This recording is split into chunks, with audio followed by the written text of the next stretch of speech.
Oi pessoal, hoje o tema da aula é a Guerra do Paraguai, o maior conflito para a história brasileira.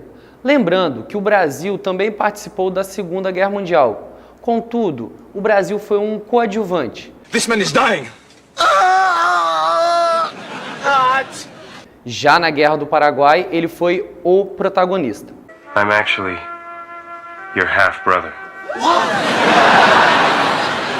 A Guerra do Paraguai começa quando o Brasil invade o Uruguai. O Uruguai estava passando por uma guerra civil e sofria com a interferência brasileira e da Argentina. Lembrando que o Uruguai já fez parte do Brasil, a chamada província Cisplatina.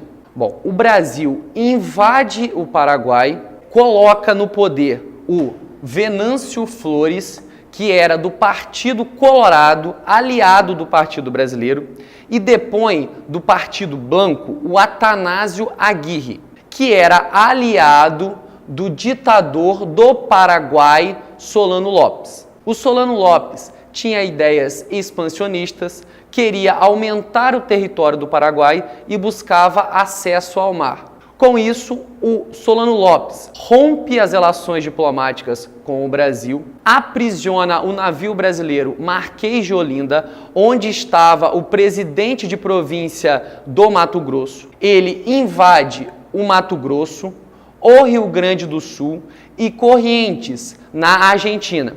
Com isso, temos a formação da Tríplice Aliança, com Brasil, Argentina e Uruguai.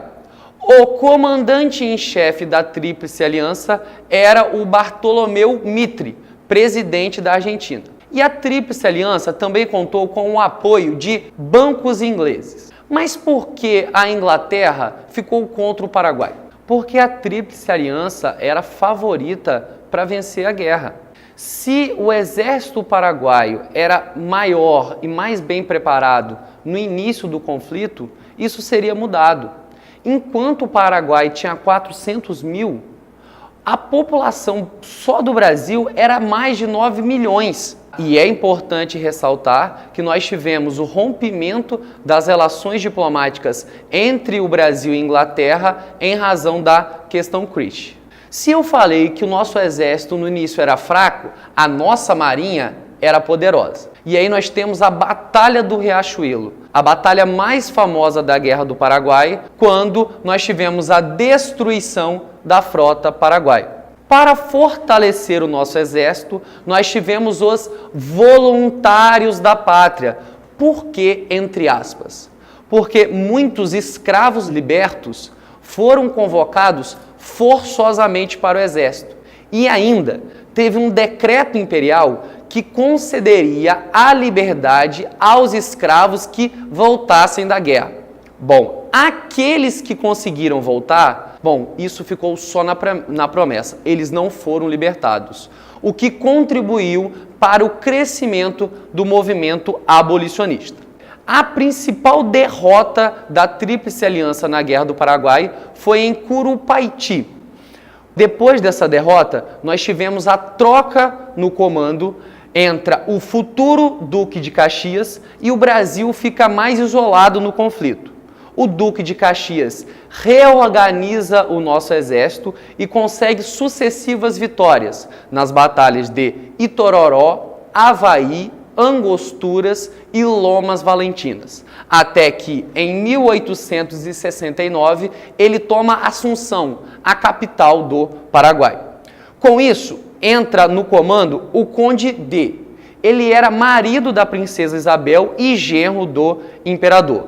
Em 1870, nós temos a morte de Solano Lopes, em Cerro Corá. E quais são as principais consequências da Guerra do Paraguai?